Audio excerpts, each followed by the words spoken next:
we interrupt this program to bring you. Okay, I'm just playing. Okay, hello and welcome to the King's Court. Alright, so on this little, I guess you could say, Halloween nostalgia rabbit hole I've been going down this past couple of days, the SpongeBob video that I uploaded like about last week did incredible numbers. Thank you so much if you've seen that video already. So I wanted to keep this trend going. Now, I'm not gonna hide it. SpongeBob was my favorite cartoon as a kid growing up on Nickelodeon. So I had to give some love to one of my favorites on Cartoon Network. And there's no better show to talk about in the month of October than Courage the Cowardly Dog. I absolutely adore this show. It is one of my favorites. Not just from the fact that I watched it as a kid, but the fact that the older I got and the more, and even right now, because I had to go rewatch some episodes before doing this, the episodes really still hold up. And not only that, there's stuff I didn't even notice as a kid that I just noticed now. And it's crazy to look back on some of the stuff they got away with. Just like I said in the SpongeBob video with SpongeBob's brain, they really got away with a lot more back in the day. So I wanted to talk about, I'll give a little history on the show and talk about some of not just my favorite episodes, but also the members of the channel. And I even went the extra mile and asked a couple of friends of the channel from our, if you watch our TCG content, some of our friends from our locals who watch the channel, I even got their opinion. So I got a couple of episodes I want to talk about. So before we get to that, don't forget to like, comment, and subscribe if you want to see more. The Scooby-Doo video will also be coming out soon, and I really want to try doing before the month is over, if there's enough time, maybe like a Simpsons video as well, because those Halloween episodes still hold up, but I'll talk about that one later. So, that's pretty much it for the intro. Now, The Courage the Cowardly Dog actually first premiered on the animation block on Cartoon Network. They used to have this thing called Oh What a Cartoon. This was back in the 90s. This was way before the internet as we know it now. Like, this is way before YouTube. This is before streaming, all that sort of stuff.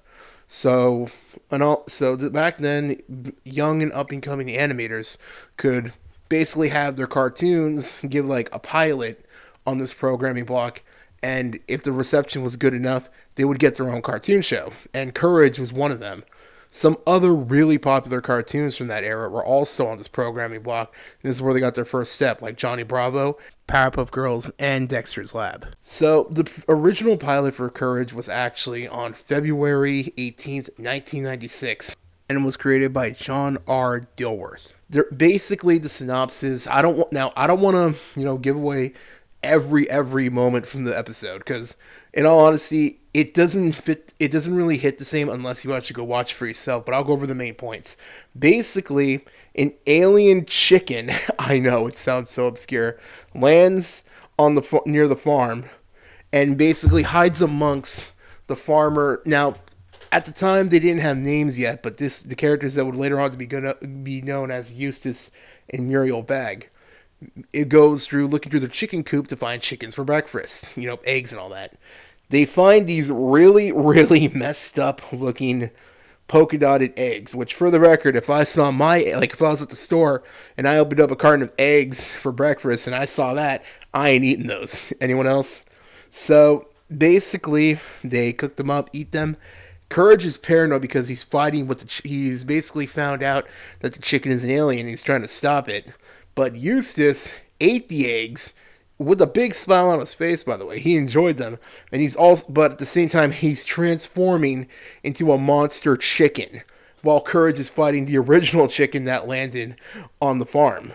So basically, a lot of back and forth, and it ends basically with Courage zapping the chicken with its own ray gun, turning the chicken into, from what basically an alien chicken to what would basically be the equivalent of a space alien rotisserie chicken.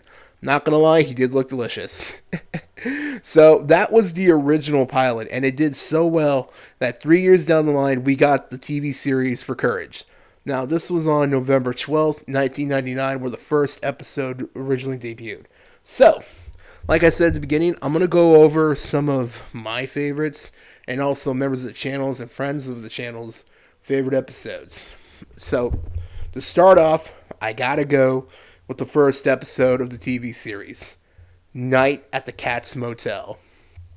Now, this episode was actually suggested to us by a friend of the channel's. He watches us, so he knows who he is. Now, warning, if you haven't seen this show, first of all, thank you for clicking on the video anyways. But if you're an arachnophobic, this episode might not be the best thing to watch.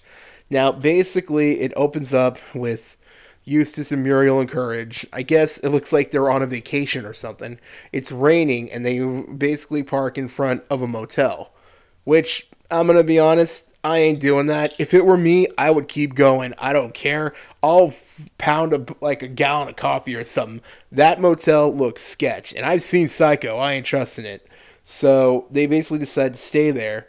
But the person at the reception table is an anthropomorphic red cat with purple stripes with a very addicting theme song that keeps playing on repeat in the background. And right away, he just gives Courage the death stare, which makes sense. You know, he's a cat.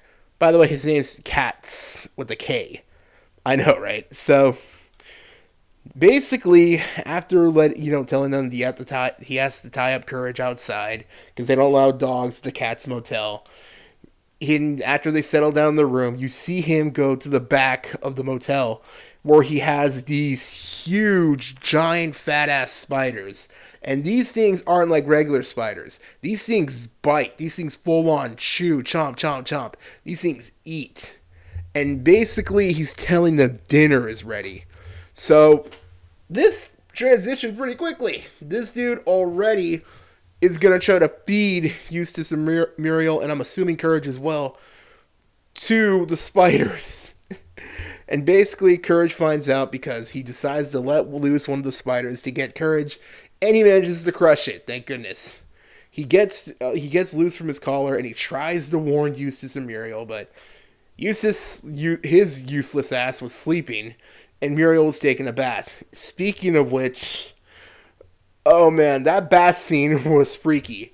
Basically, while she's enjoying a nice relaxing soak, we've all been there, a spider pops from the water drain into the bathtub and is slowly creeping up on her while she's not even paying attention. She's asleep. I'm assuming she's asleep. She was wearing her glasses, so it's kind of hard to tell, but I'm assuming she was. And the spider is basically going to pounce on her while she's sleeping. Now, personally for me, I'm not arachnophobic. I've never really had a problem with spiders. But, oh man, I would probably pass out if that were me. Because of just how freaking huge these things were. So before he could rescue Muriel, Courage is stalked by cats. And this actually is a running gag in the future episodes of Cats. Because he's actually a reoccurring, antagonist throughout the series. You see him in about, 5 other episodes, I think. So, he challenges Courage to basically fight for his life, but in a game of sports, which is a running gag. So the game that they play is basically, I think it's called handball. It's kind of like racquetball, but, no rackets. So, unfortunately, though, Courage loses because Cats is he's just way more, I don't know, whether he's got more stamina or he's done this before. Either way, sadly, Courage passes out. And before Cats can finish off our little tiny hero, Doge good boy, he pulls out a big fat-ass spider. It's about to basically, like if it was a knife or a gun or something. But luckily, to the rescue, Muriel hits the dude on the head, knocks him out, and basically they leave. So, yeah, that's a good way to start a show. This really shows just how off the walls this show can be already at the beginning, and it's only the first episode. So, that's Night at the Cat's Motel. It premiered on, let's see, got my notes right here. On November 12th, 1999. After Halloween, but still a great way to start the show. So the next one I want to talk about is actually an episode I honestly remember. Freaky Fred. Now, Freaky Fred premiered on, let's see, December 3rd, 1999.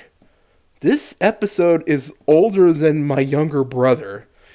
Damn. So, this episode basically opens up with a character we've never seen before. A very tall, lanky man wearing a green suit and the biggest grin on his face that puts the Joker to shame.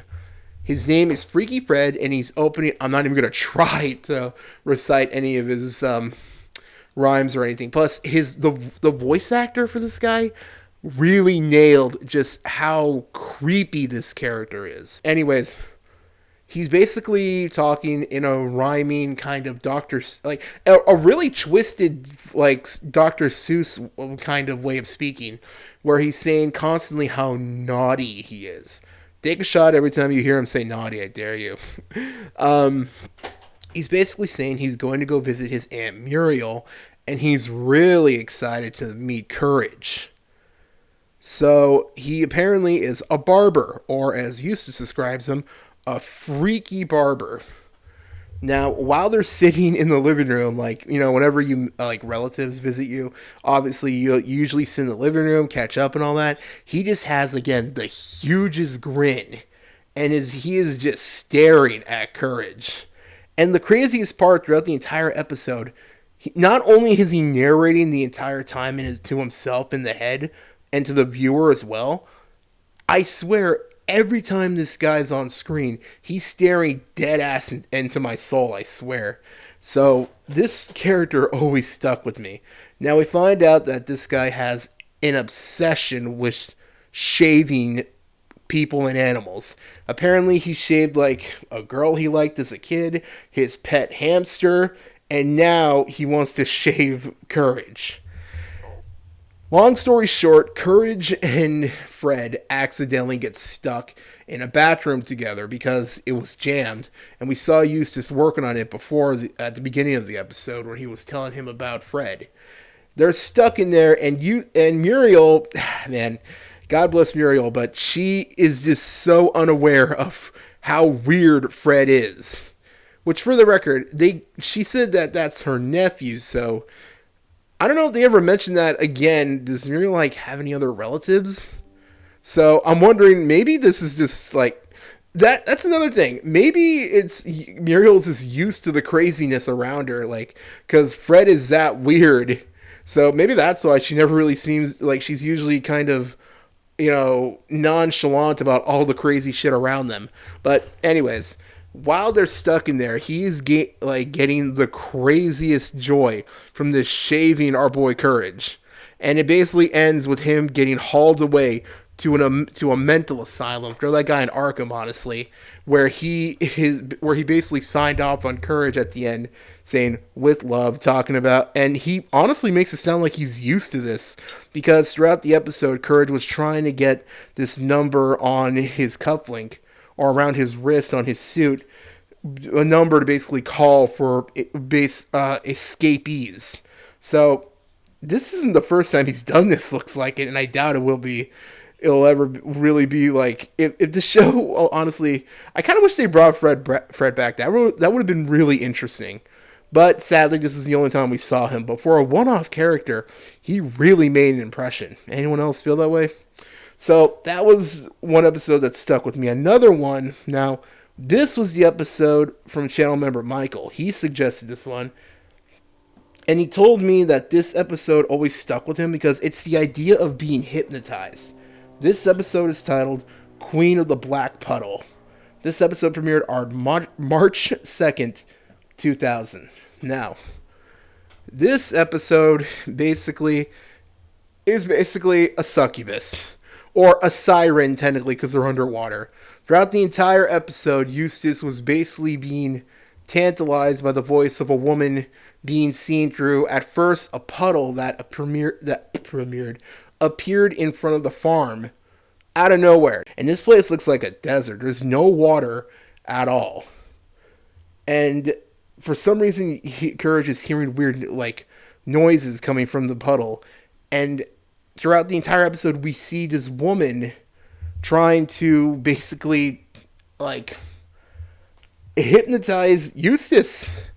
And eventually, it all ends up with her kidnapping him, because throughout the entire episode, he's trying to he almost drowned himself in a cup of tea because he saw her in his tea, and it's just crazy. So basically, Courage has to make the ultimate sacrifice because he wakes up one day and Eustace is gone and Muriel is heartbroken. Even though Eustace is a piece of shit, she obviously still cares about him. So he decides to jump into the puddle to save him. And this is also one of the first times Courage says one of his reoccurring catchphrases, "The things I do for love." Anyone else quotes that when they have to do stuff they really don't want? Anyone else done that? I quote that a lot. But so anyways, he jumps in there, and when he does, there's like an underwater castle, and there's tons and tons of skeletons everywhere.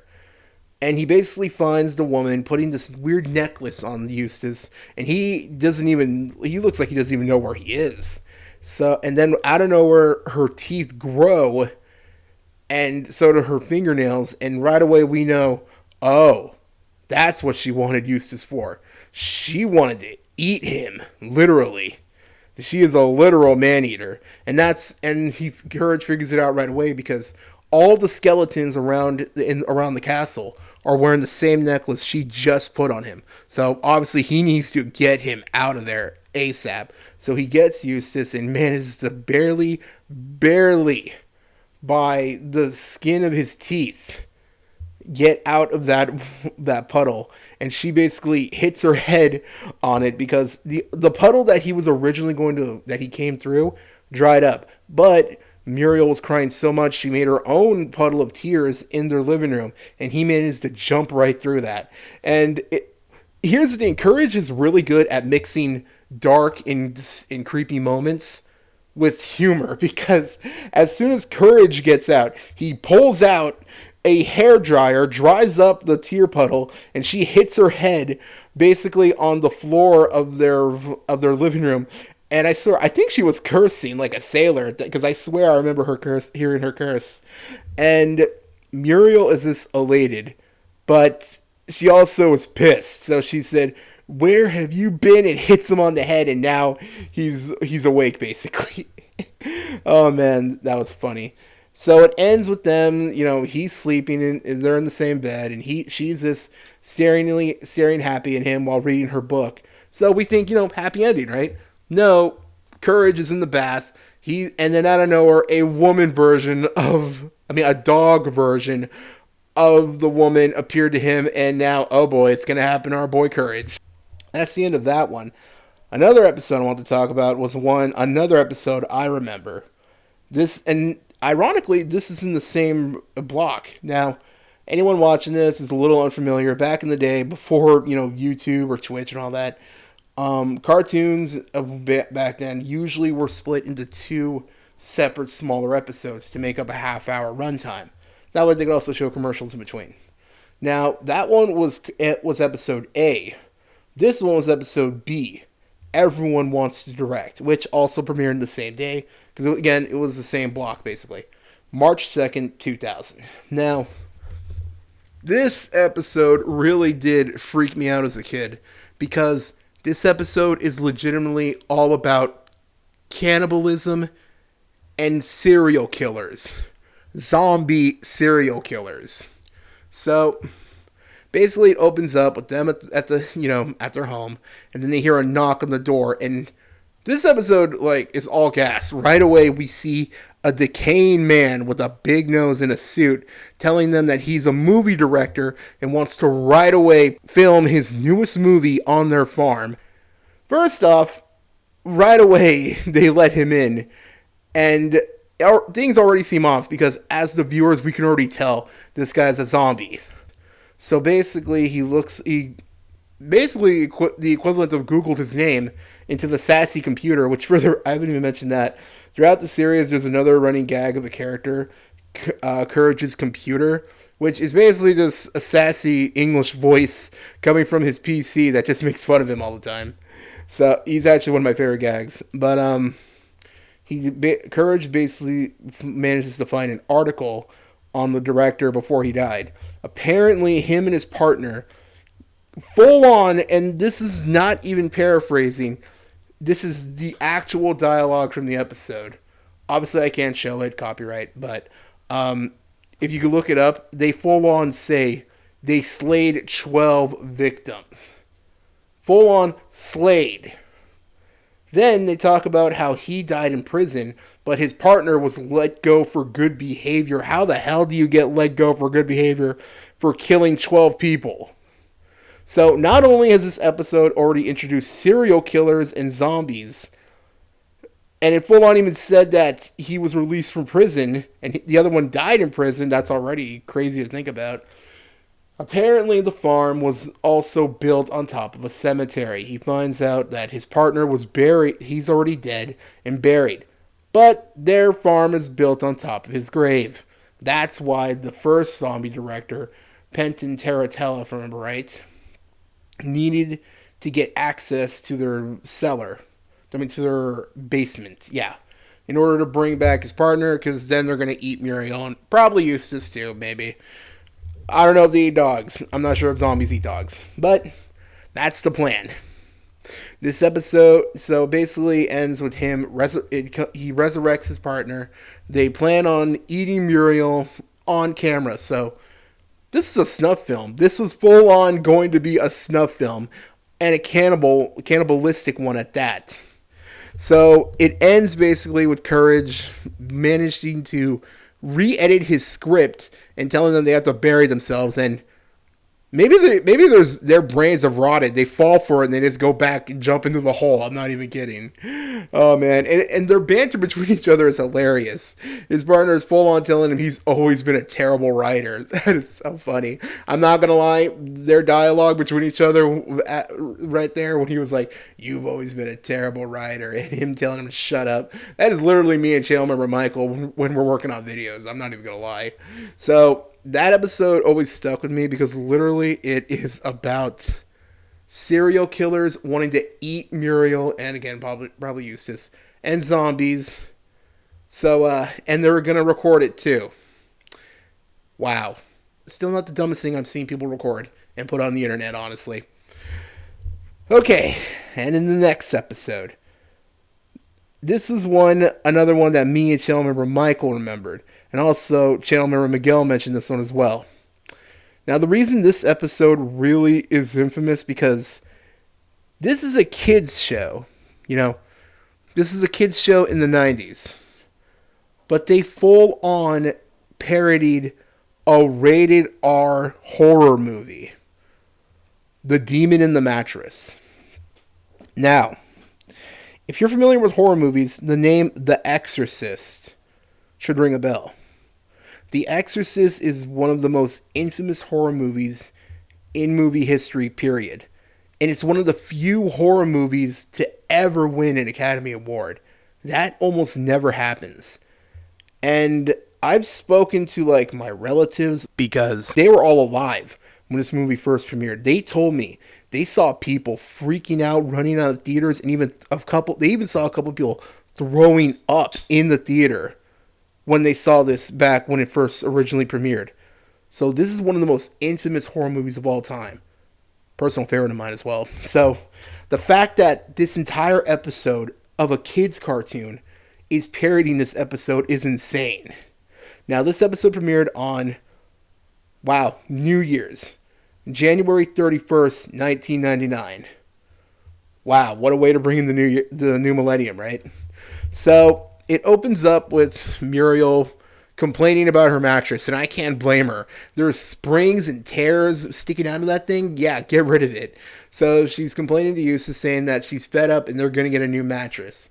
So she basically calls a number claiming it for a free mattress, which is already sketch. Man, Muriel's great, but I get the feeling she'd be one of those people that would believe Facebook ads. So she basically says that she'll take the free mattress, and the voice on the other end is already saying that they know where she lives. Immediately hang up. That'd be me. Just like when I see a scam likely call, immediately don't even acknowledge it. But no. So you see these two characters, one of them being this weird bloodshot eye, purple weasel looking thing, carry out a green mattress when they were bringing it into the farm. Courage sees it and a huge demon face appears on it. So they basically set it up for them, which that's nice. Usually you got to pay extra for that, but it's strange because it's given off like this weird green tinge, and already Courage isn't trusted. But Muriel, being the kind soul she is, just is the happy having a new mattress, so she decides to take a nap. Right away, she starts floating. You see this green aura coming from the mattress, and it basically possesses her. So now she's possessed by the demon in the mattress, literally. And this voice has as a kid, the voice of this possessed Muriel always freaked me out. It was super deep and mannish, and it just didn't. The complete counter contrast to Muriel's usually nicer, sweeter voice. But basically, this thing is possessing her, and Courage is trying to figure out what happened to her, and they're parodying The Exorcist the entire time. Because when she said, for a brief moment, Muriel managed to break through. She said, "Courage, help me." And that's literally, again, very similar to the original movie. The only thing is missing is the Tumbler Bells theme. So they play. One of my favorite gags is when he went in there to see her. She's acting all like she's in pain, rolling around, and then she tricks Courage into. Basically, she jump scared him by saying it would be lovely if I could have a cup of tea.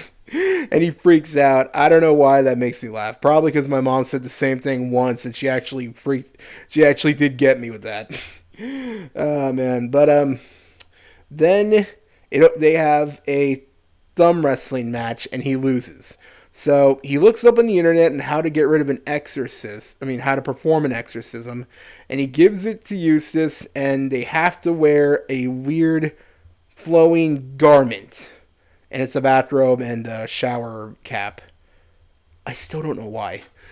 And they recite the incantation to basically the equivalent of the power of Christ compels you, like they did in the movie.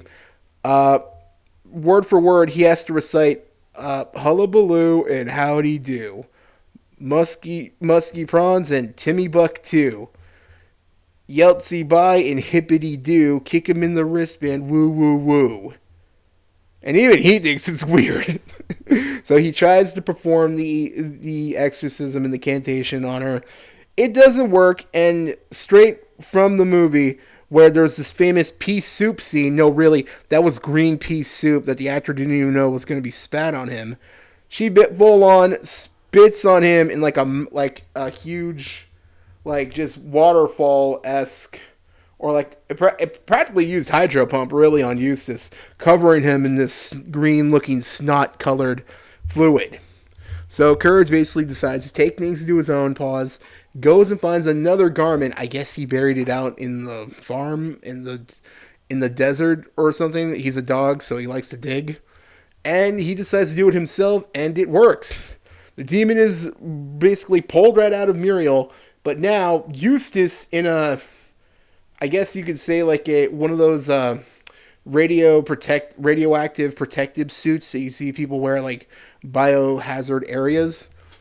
It tries to jump in to do the incantation again, but he gets possessed by the spirit, and essentially Muriel knocks him on the head with her frying pan. He ties him up on the mattress, and they get rid of it, and now he's gone with the mattress. Said, hey, happy ending if you ask me. So that episode always stuck with me just for the fact that they are full on. This is a rated R movie being parodied in a kid's cartoon. I wonder if you remember seeing this episode, did you already know about The Exorcist? Or did you find out later on that it was a reference to that movie? The entire episode was basically parodying or a huge reference to that movie. When I found out and I realized that when I finally saw The Exorcist when I was a little older, I was freaking out just because I didn't know at the time. So that was really cool that they actually got away with that, because you will not see that these days. And now, there is no way at all I could have made a video talking about Courage the Cowardly Dog without bringing up King Ramsey. Now, I talked to about 5 different people at our locals, asking them, do they remember an episode of Courage they saw as a kid? All of them, without hesitation, brought up King Ramsey. So, let's talk about it. King Ramsey's Curse premiered on January 21st, 2000. This episode is almost 25 years old. That is crazy, because I remember when this episode premiered. I was young as hell, but I remember this episode. Now, basically, it opens up with basically 2 squirrels who claiming that they'll be rich now because they looks like they stole a sacred artifact, which, as we now know, is a part of the tomb of King Ramsey. So later on, after Courage finds it and Eustace decides to keep it for himself because now he's convinced he'll make millions, a professor basically appeared out of nowhere, who was also a reoccurring background side character we see throughout the show, warns him about the curse and that if he doesn't give it back, their farm will be plagued with multiple curses until he gives it back.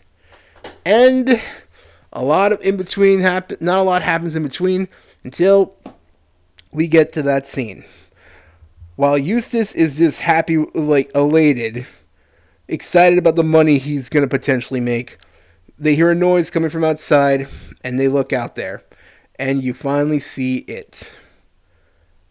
King Ramsey has risen from the grave, and this imagery, this single image, has stuck in the minds of people my age for decades. My friends told me that this episode still freaks them out even to this day, because it's the animation. It's so different because in the background, it's Courage's normal 2D art style. But this thing just feels so wrongly out of place because it's entirely 3D generated. And this was back in the 90s. Like, well, okay, technically early 2000s. 3D CGI effects were really in their infancy. So it looked it looks even more out of place now because of all the better CGI that's all, the more advances in CGI technology over the years. It looks even more out of place because how bad it looks in comparison, which really adds to its disturbing, uncanny feel. So there are a lot of people who are still freaked out by this image. I guarantee if you haven't seen Courage in years, this one image will most likely just bring all the memories back. So Courage has to go through multiple plagues. Locusts, obviously, ancient Egypt. We've all probably seen The Mummy, locusts. And then a flood, and then it ends it with a really, really terrible King Ramsey song, which Courage manages to stop by destroying a record player. Did King Ramsey just full on have a record player just lying around and left it there? I always thought that. Now, Courage usually has some pretty dark endings, but this one was really crazy. It ends with Eustace being all proud of himself that he beat all 3 curses and he thinks the king is out of ammunition. No, he can make them respawn again. And the locust, he makes the locusts appear again, swarms Eustace, and he basically just takes the slab back. And we see how the episode ends with Eustace now being one of those plagues on the slab. So he basically just killed Eustace with a swarm of locusts. Note to self, never do not touch ancient Egyptian artifacts. There you go. And so that's how the episode ends, and that this is only a handful of some of the crazy episodes that this series has. A lot of these are from season 1, which I still think is the best season. But there are a lot more. Like there's the hamburger episode, which channel member Hector actually remembered. He recommended that episode, but this video is already going pretty long. He's the disturbing pig man in that episode really is just an eyesore. And also, channel member Miguel mentioned the episode where they go into the future and the world is populated by banana people. And another episode me and channel member Michael remembered was this one about this disturbing hamster guinea pig salesman, because there's this disturbing scene where Courage is chasing him on like a water raft, and there's this really uncanny music playing in the background. If you look it up, you'll see what I mean. This, unless if you haven't seen it in a while, but this music is super uncomfortable. And again, that's only a handful. There's a lot more. So I could keep going for hours, but I don't want the video to go too long. So let me know in the comments which one of these was your favorite, and let me know any of your favorite episodes of Courage in the comments. This show is honestly golden, and I honestly love this show, and I really do think it was probably one of my first really big intros and that to horror, and what really started propelled like my love for the genre in general. So if you feel the same way, don't forget to like, comment, subscribe, and if you want, shoot, even after October, you want to see any more of these, let us know, and we'll probably do them because this is really fun. So that's it for this video. Have a good week. Take care. Bye.